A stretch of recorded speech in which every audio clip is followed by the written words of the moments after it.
Today I want to share with y'all two what I think are fascinating and interconnected ideas that will radically reshape our understanding of Torah and Mitzvos and also put into perspective what's the purpose of creation, what's the purpose of Genesis. The whole Parsha is so bizarre. 31 verses to describe all of creation. It's obviously not comprehensive and completely inclusive. What role do we have to play in this? What should we take away from this? We're going to try to do that today. Is that a bit too ambitious? Of course it is. But you listen and you tell me if I'm overselling what we're trying to do today. So let's begin just to get into the whole subject. Let's begin with the verse in the beginning of the Torah, chapter 1, verse 26 and 27. These verses essentially have mountains of commentary on them. There are entire books written to just explain what these verses mean, but I think it will serve as a fitting introduction to this podcast, to the inaugural maiden episode of the 6th cycle of the Parsha Podcast. And this is describing the creation of man. Vayomer Elokim, and God said, let us make man b'tzalmeinu kidmusenu, in our image, in our likeness. Let's create a human. And indeed, Vayivra Elokim es Adam, God created man b'tzalmo, in his image. B'tselem Elokim, in the image of God, he created man, male and female. This is, of course, a very shocking and stunning and befuddling and gobsmacking idea that man is created in the image of God in some way, shape, or form. Man is in some capacity comparable to God. Man is created in the image of God. What commonality does man have with the divine? It's not immediately obvious from the verse what exactly is being conveyed here. Another oddity that will, again, help us edge into the subject of today is that after all the creations, it says, a declaration, God saw that he made, or all that he made, and behold, it was good. Vayar Elokim ki tov, it was good. Yet, with the creation of man, and man, as we know, is the ultimate purpose of the entirety of Genesis, there is no declaration, as there are by other themes, Vayar Elokim ki tov, God saw and behold it was good. There is no such declaration. Of course, raises some eyebrows. If man is the purpose of creation, and in every other aspect of creation, the Torah and the Almighty does declare that it was good, how come that declaration is omitted when it comes to the creation of man? So let's probe this subject a bit deeper. Are you ready? Let us begin. The Talmud in the book of Sanhedrin, page 38a. This is a Talmud we mentioned in the past. Still fascinating. The Talmud says, why was Adam created last?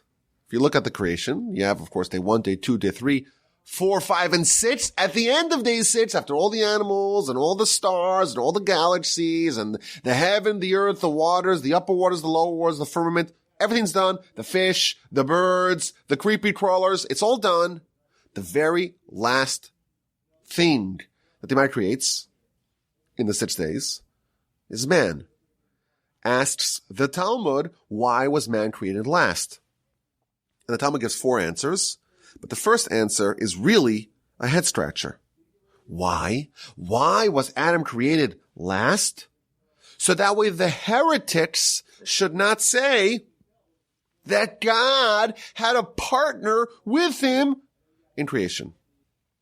What an amazing idea.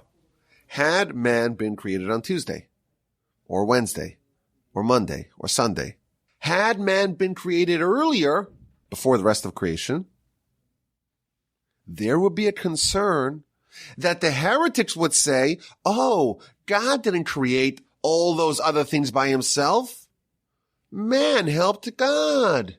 Man was God's partner. That would have been a concern.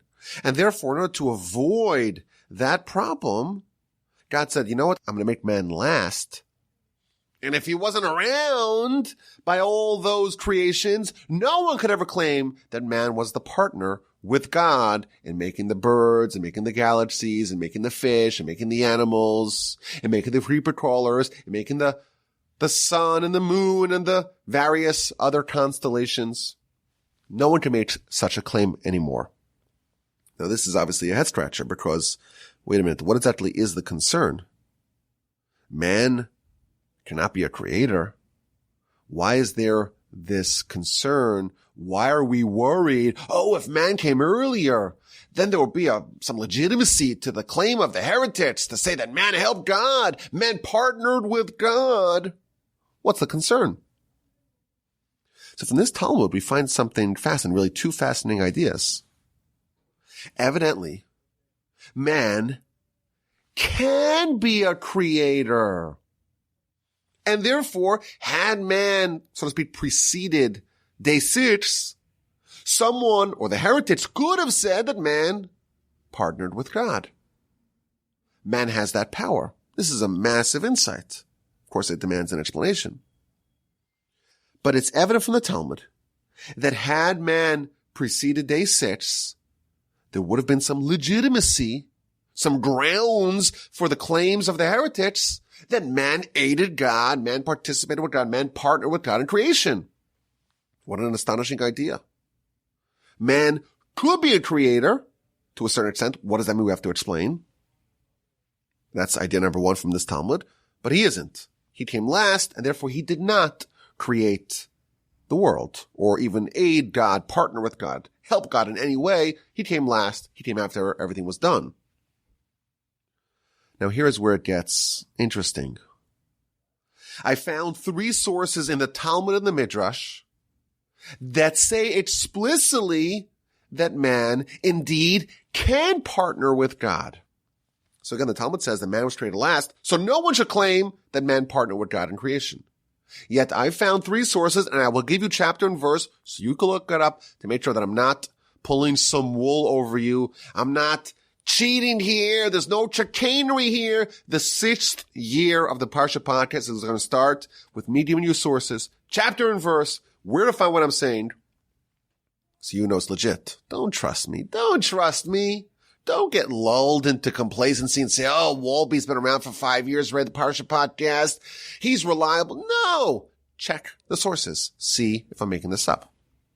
Again, the Talmud, Sanhedrin 38a, says that the heretics claim, or would have claimed, that man partnered with God. Oh no, but that's not possible because man was created last. So we see from that man theoretically could be a creator. It's just that he wasn't around and therefore he couldn't have been a creator. Yet we found 3 sources that man indeed is a partner with God in creation. Source number 1, the Midrash in Bereishis Rabbah 43:7. It's talking about Abraham and Abraham's kindness and benevolence and generosity and hospitality with the passerby. And it says that Abraham would be so welcoming to the passerby, and he would feed them and give them to drink. And when they finished, he would say, bless. And they would say, what do you mean bless? Who should I bless? What should I bless? How should I bless? And he says, what you should say is, Baruch kel olam, blessed is the creator of the world, she'achalnu mishalo, that we have eaten from his goodness, from his gifts to us. That's how the patriarch Abraham would imbue the passerby with faith. He, of course, emerges in a world where the knowledge of God is almost non-existent, and he does hospitality, and via his hospitality, he makes others proclaim God as well. Concludes the Midrash. Amar LaKadosh Baruch Hu, the Almighty said to Abraham, Ani, me, i.e. God, lo hayeshmi nekar lebriosai, my name was not known to my creations. And you made me, i.e. God, known to my creations. I am going to consider it as if you were a partner with me in the creation of the world. The exact words that the Talmud, the Book of Sanhedrin, page 38a says, we're concerned. Had Adam been created before Friday, that concern, those exact words appear by Abraham. Abraham was like a shutaf, like a partner with God in creation of the world. Now, just to be completely precise, the Talmud says that the concern of the heretics, the heresy problem, is where you would say that man was a partner. With Abraham, it says he was like a partner. So it's not identical, but the principle is the same. The Talmud says that man could be a partner, could be a creator. He just wasn't. And now we see what that means, where man acts to a certain extent like a creator, partners with God. Who is the exemplar of that? Abraham, when he made the name of God known by the passerby, he was like a partner with God in creation. God was unknown in his world, and man, i.e. Abraham, he partnered with God to make God known in the world. And it's as if, says the Midrash, it's as if Abraham partnered with God in creating the world. There's a very deep insight here. God, of course, created the world, but he did not complete the creation. He left some work for us to do, and he wants us to partner with him in finishing creation. We said man is in the image of God.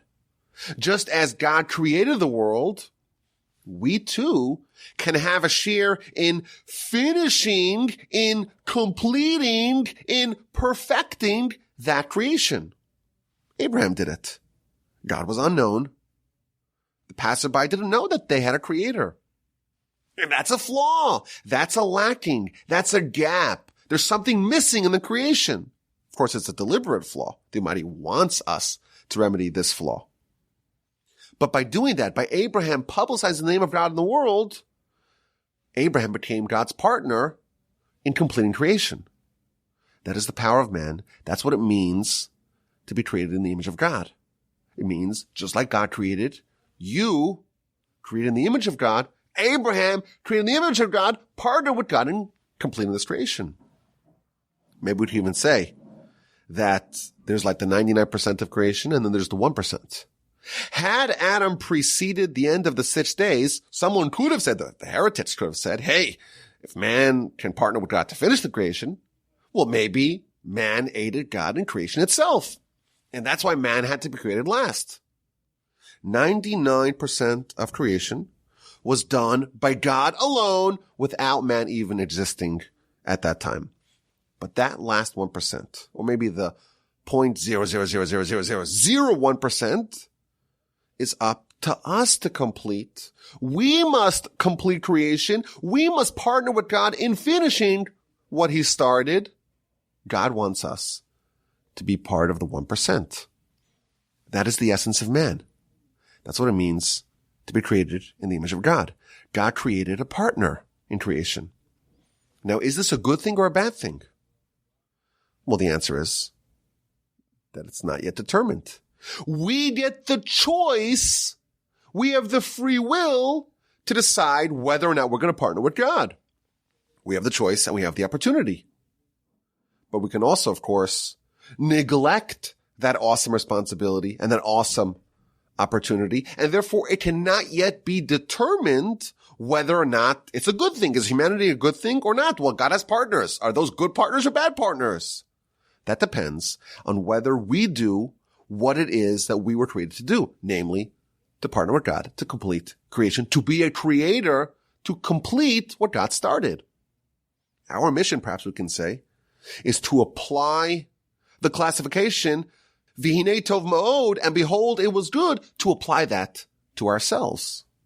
Abraham shows us how to become a partner. We have to plug in the gap that's missing. We have to publicize God in the world. We have to make his name known to all. You do that, and you are God's partner. What an amazing idea. You are aiding God, so to speak, partner with God to complete what he started, to do that 1%.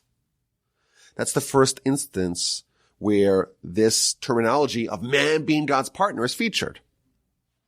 Here are the other two. In the Talmud, in the book of Shabbos, page 119b, we read the following astonishing statement. Amar Rav Amnuna. Rav Amnuna says, whoever prays on the eve of Shabbos, and they say Vayichulu, and they quote the verse in our Parsha that the creation took 6 days, and on day 7, God ceased to create.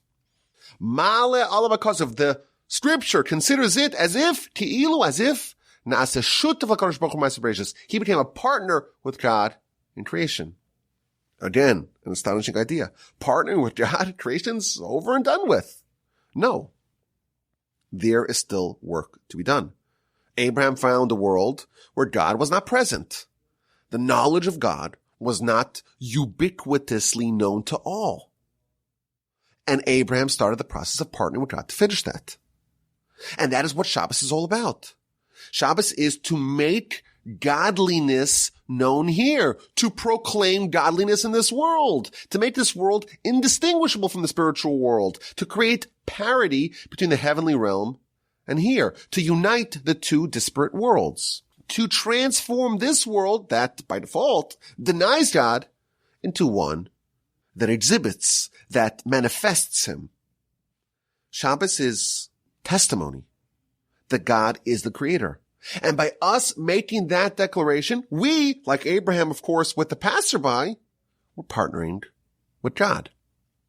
That's the second source where this terminology is featured. The third source is in, again, the book of Shabbos, the Talmud book of Shabbos, page 10a. Kol dayan, every judge who judges a case brought before them completely to the truth, completely justly, completely righteously. Even if you do that only for 1 hour, says the Talmud, the Torah considers it as if you became a partner with God in Genesis, in creation.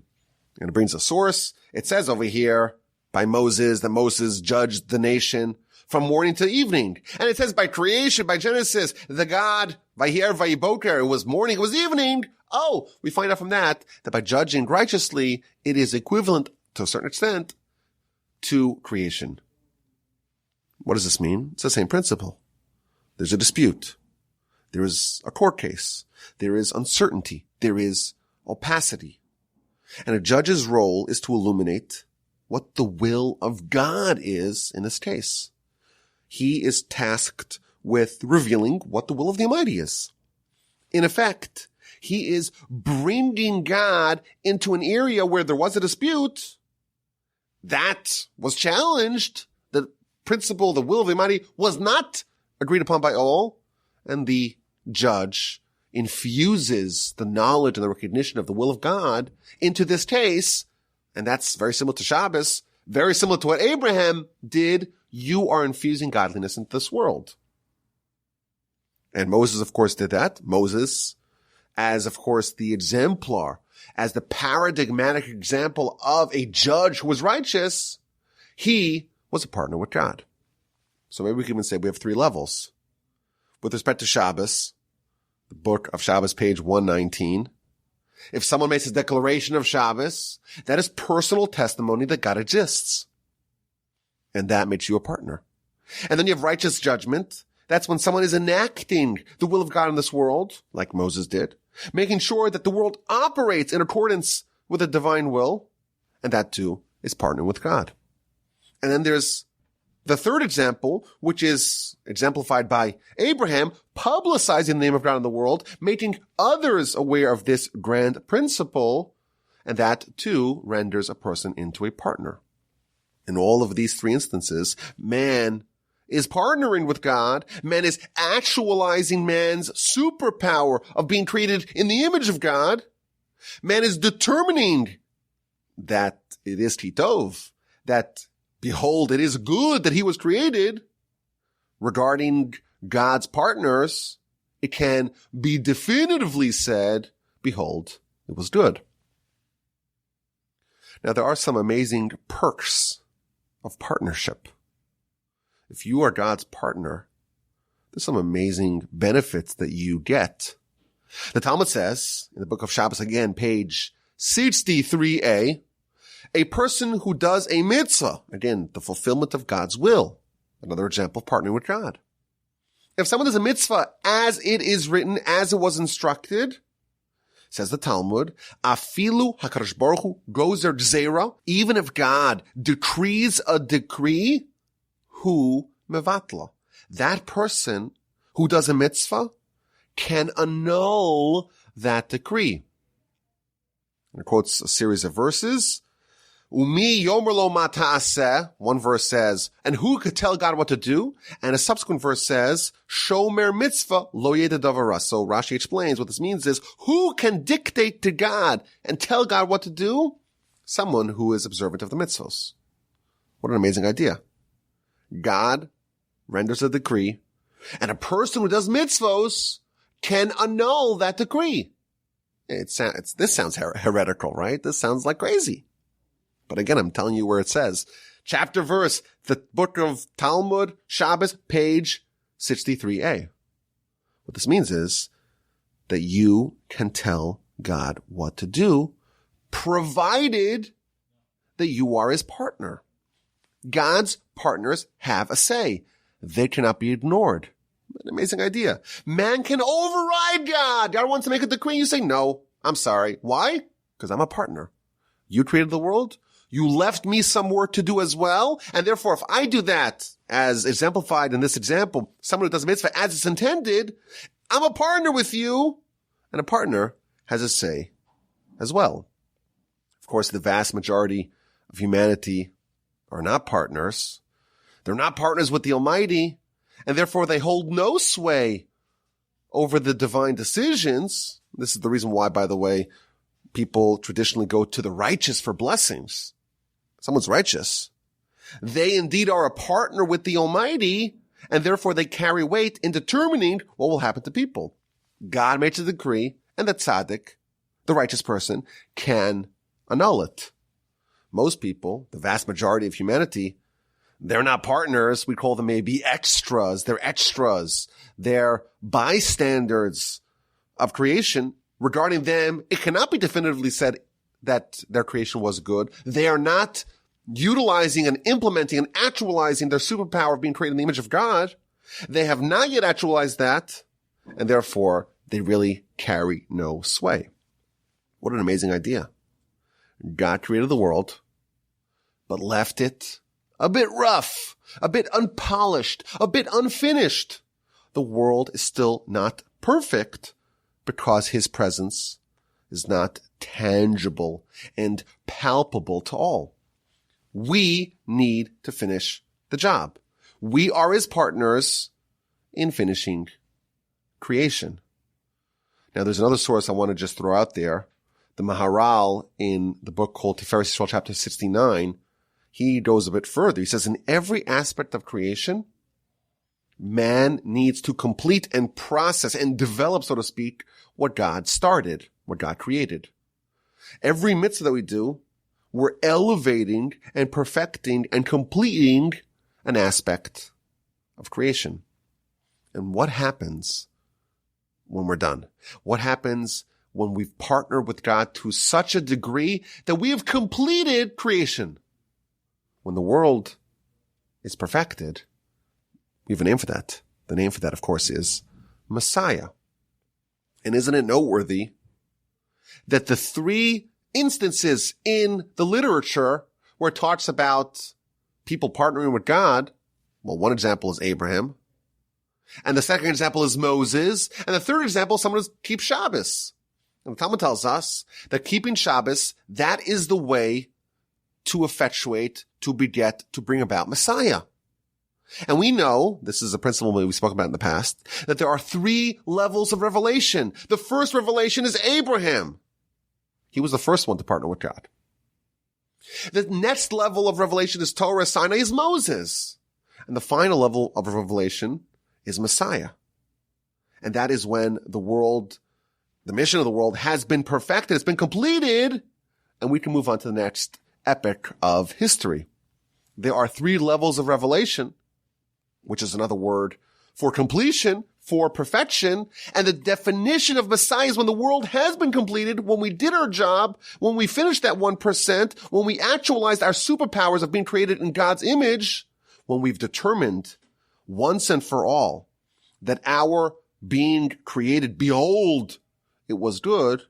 And we have this triumvirate of Abraham and Moses and Messiah. This is the triumvirate of partnership. What an empowering and demanding idea. There is unfinished business for us to do. We must fix the world with the kingdom of God. 99% of the world has been done by God alone. In that, he had no partner. Adam was created afterwards with the responsibility, with the mission to finish the 1%. We must do that. As Jews, we are told, we are trained, Chaviv in Yisrael, praiseworthy is Israel. We have the greatest implement, the greatest tool of creation. We have the Torah.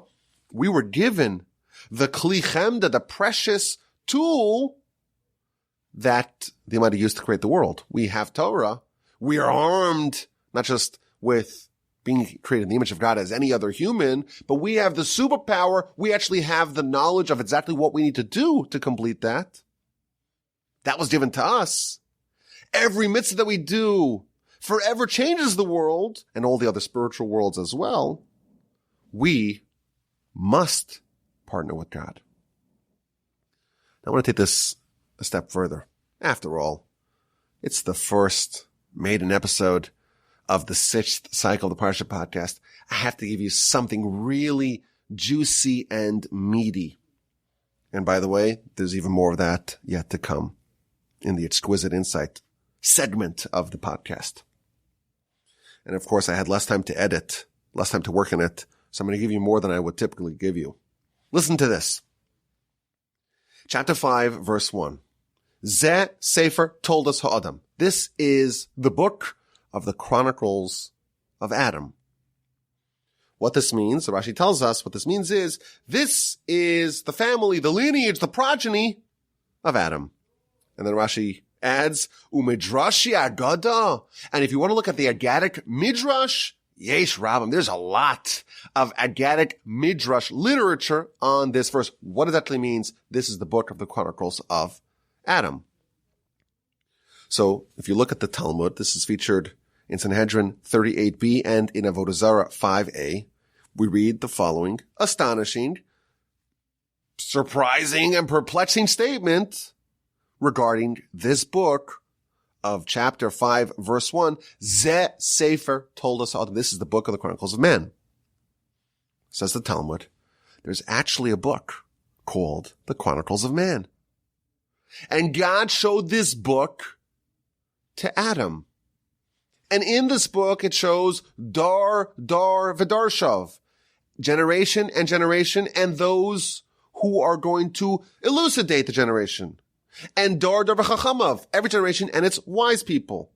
Every generation and its leaders. Every generation and the people who are going to make an impact in that generation. And that book that details the history and the chronicles of man was shown to Adam.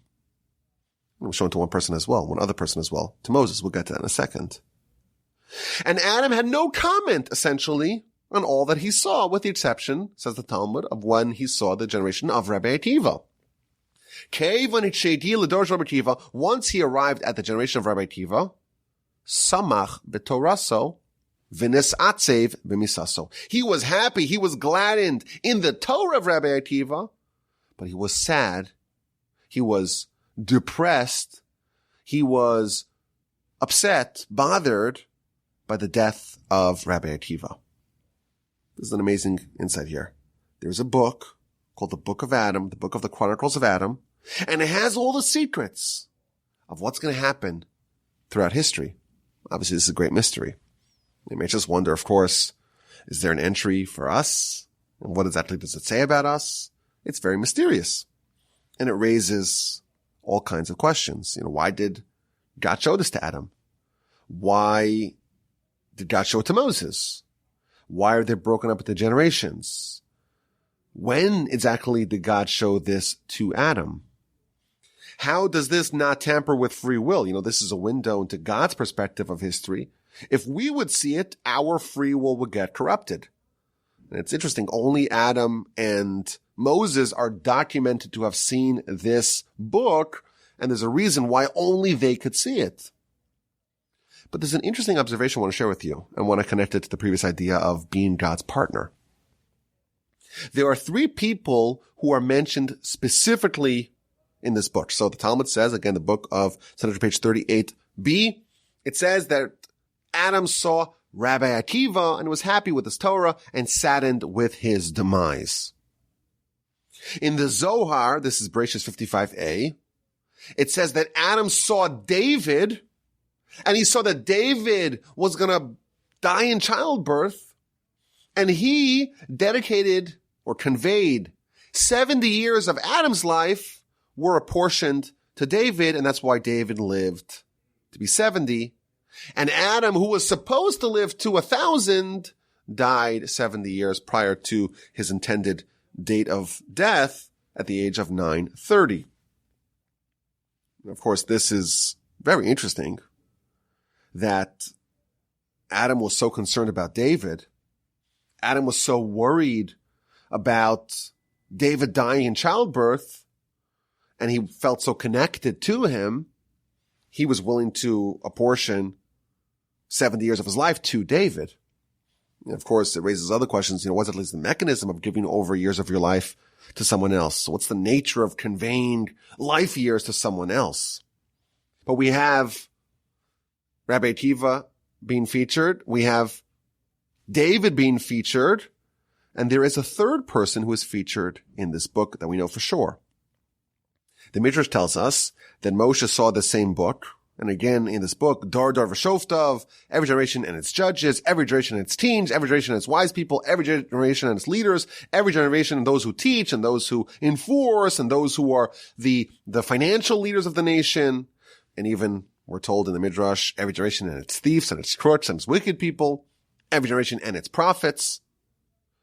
But the Ramban tells us that when Moshe was told to go build the Mishkan, the tabernacle, God tells him, I want you to use a young boy named Bezalel to be your lead contractor. And the verse says, Re'ei karasi b'shem Bezalel ben Ur mechur. See, look, visualize Bezalel. Says the Ramban, quoting from a Midrash, God showed Moshe the book of Adam. And in the book of Adam, it says there's going to be a generation in which the Mishnah is built, and it's going to be built by Bezalel ben Uri ben Hur from the tribe of Judah. So we have three people who are mentioned specifically in this book: King David, Bezalel, and Rabbi Akiva. And I want to speculate with y'all on this maiden episode of the 6th cycle of the Parsha Podcast. I want to speculate with y'all that these three people really represent the idea of partnering with God in this world. Think about it. David, of course, is the monarchy, but is the Messiah. Messiah, we said, is completing the mission of partnering with God. Bringing God into this world is culminated. When that is done, that's the revelation of Messiah. Bezalel, he built the Mishkan, the temple, the tabernacle. That is a terra firma representation of God. It's a domicile for God here. It's actually fixing, remedying the same problem that Abraham was working on. People don't know about God. That is actualized in the Mishkan, the tabernacle. And Rabbi Akiva, he is the father of the oral Torah. Talmud says that all of oral Torah that we have came to us via Rabbi Akiva. Rabbi Akiva is to oral Torah what Moshe is to written Torah. And oral Torah, of course, that is the human contribution. That's us partnering with the divine. The written Torah, it's completely the work of God. It's part of that 99%. The 1%, that's the oral Torah, and who contributed to the codification, formalization, perpetuation of the oral Torah? Number one on that list is Rabbi Akiva. So these three people represent more than anyone else the greatest examples of realities in this world of exhibiting God, of making this world a domicile for God, of bringing God and Torah and God's presence in this world. That is the book of Adam. That's the story and the destiny of Adam. Adam was created and it wasn't determined that it was good. Why? Because we don't know if it will be good. The book of Adam, that is the story.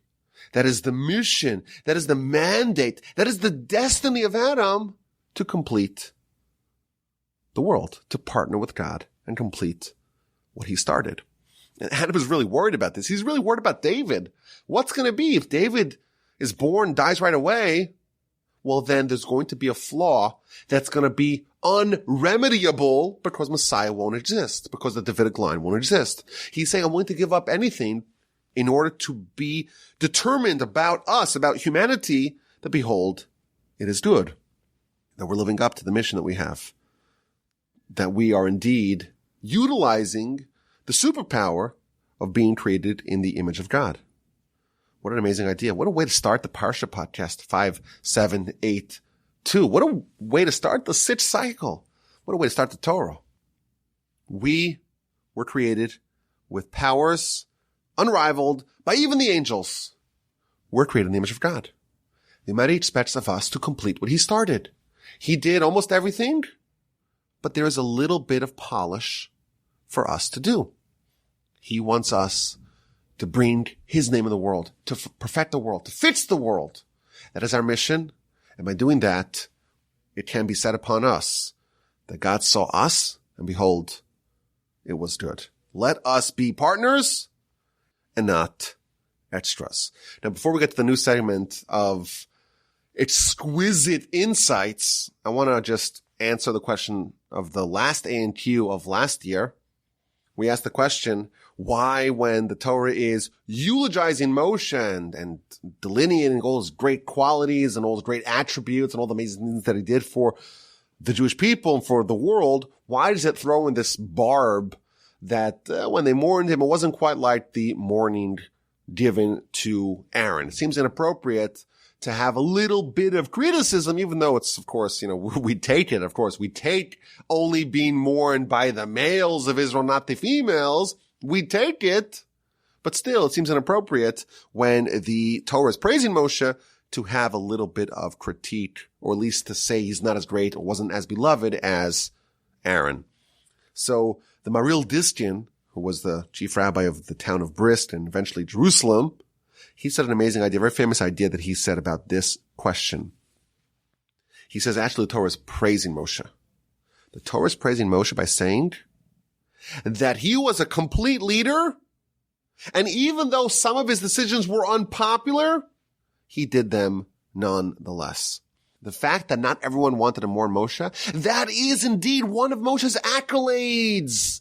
That's one of his great qualities, because a leader has to sometimes make tough decisions because that's what's appropriate. And you know what? If they're not popular, it doesn't matter. I have to do what's right. If I'm a true leader, like Moshe was, you have to do things that are unpopular. And the fact that he was, to a certain degree, at least relative to Aaron, unpopular, that indeed is a feather in his cap.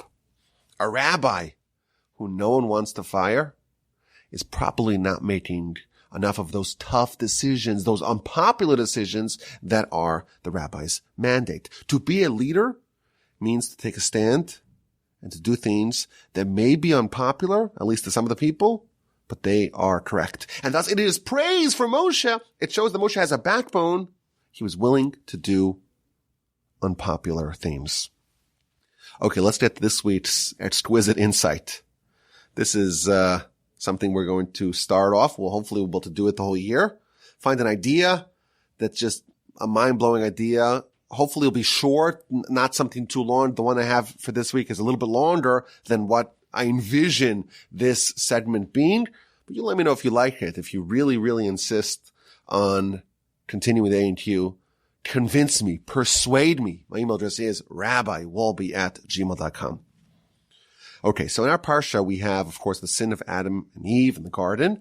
And then we have the dispensing of punishment, of consequences as a result to the snake, to Adam, and to Eve. In chapter 3, verse 18, we read, V'kotz v'dardar tatzmiach lach. There will be thorns, there will be thistles that will spread out. You'll have to weed the fields. You're trying to plant, you want wheat, you want barley, and you get all kinds of other things that are not edible. You got to pluck them all out. It's going to be very difficult for you to make a living. It's going to be very difficult for you to bring out produce and grain because you're going to have the kotes and the dardar. Now, the Bnei Yisachar, one of the great classic Hasidic works, he has an amazing piece on this verse, the kotes and a thorn, v'dardar, and weeds will sprout out. So a little bit of background. So of course, there's the principle of gematria. We've talked about that many times. It's very helpful to know how the gematria system works. But the word coats, which means a thorn, is a gematria 196.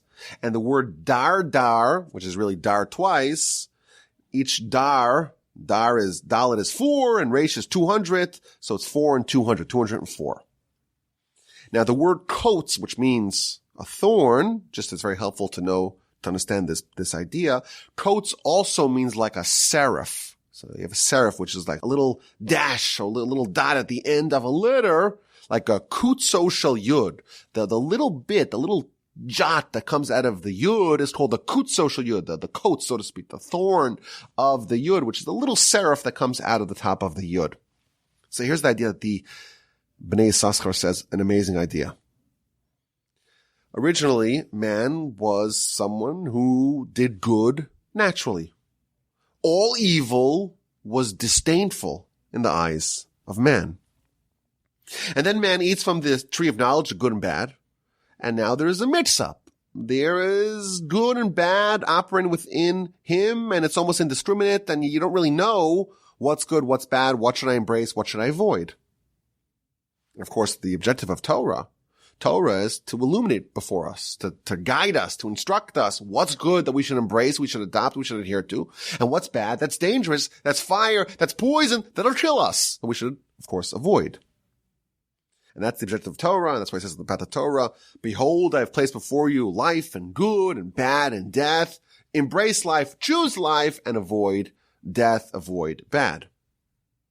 And with every decision that we make, we are either embracing good and veering towards God, or we are embracing bad and veering away from God and veering to idolatry. And then he says something very fascinating. There's 2 verses in the Torah that are descriptions of the opposite choices that we can make. One of them is the Shema. Shema Yisrael, Hashem Elokeinu, Hashem Echad. God is one. And that, of course, is when we choose good. We're embracing God as our master. Hashem Echad, God is one. And that is, of course, the good choice to make. Now, if you look in chapter 4 of Deuteronomy, where it says that verse, the Daled is enlarged. It's like almost like when you make for a child. You make big letters. You have 11 letters in the Torah that are enlarged. One of the enlarged letters is the Daled of the word Echad. Echad, one. There is another verse that says, Lo yihiyeh b'cha el zar. You should not have within you a foreign god. Velo sishtachaveh le'el acher. You should not bow down to a different god. The word acher means different. And also in that verse, the resh, the resh, which is the last letter of the word acher, another god, different god, a foreign god, that resh is also enlarged. And he says something fascinating. The difference between the word echad, one, i.e. God, and the word acher, other, foreign god, the complete opposite of that, one of them, they both start with the same first 2 letters, aleph ches, echad, acher. The difference is the daled versus the resh. With the word echad, God is one, it's a daled. And with the word acher, a different one, it's a resh.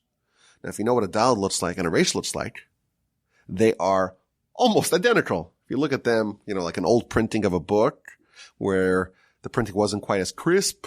Sometimes the daled looks like a resh looks like a daled. The only difference between the 2 is that, both of them have a vertical line, and then at the top of the vertical line, you have a line going to the left. The difference is that a daled also has a little serif going to the right as well, whereas the resh does not have that. They're almost identical in how they look. So here's the idea. The difference between echad and acher, for us, now post the sin of Adam, it's so hard for us to tell the difference. It's so hard. They look so similar. The difference, says the Bnei Yissaschar, is the coats. The coats, which means, again, the thorn in our verse, but coats also means a serif. The difference between the 2 is a serif. That's it. Just the serif on the top right, so to speak, of the letter. The Dalet has it, and the Resh does not have it. And here's another amazing thing. What is the difference in gematria between the Dalet and the Resh? Dalet is 4, Resh is 200. The difference between the two is 196, i.e. coats, which is again exactly 196. So coats is the difference between the Dalet and the Resh, between the Echad and the Acher, between the big Dalet and the big Resh, where the Torah is telling you, don't confuse these two. Look, I'm making them bigger for you. Don't confuse the two. Do Hashem Echad and don't do El Acher, don't do a different God. That's the difference. And they're different in how they look. One has the coats and one doesn't. And they're also different from each other. The Dalet and the Resh, they're different in the gematria. One has a coats and one does not have a coats. And the Torah is telling us, now the consequences of Adam's sin is that there's coats vidardar. Dardal means Dalet Resh, Dalet Resh. We are going to confuse the Dalet with the Resh and the Resh with the Dalet. And that's the result. That's the consequence of his behavior. Coats vidardar. That's the problem. Now there's the coats. There's this little tiny thing, this small serif separating the Dalet and the Resh. And now they're all conflated, mishmashed together.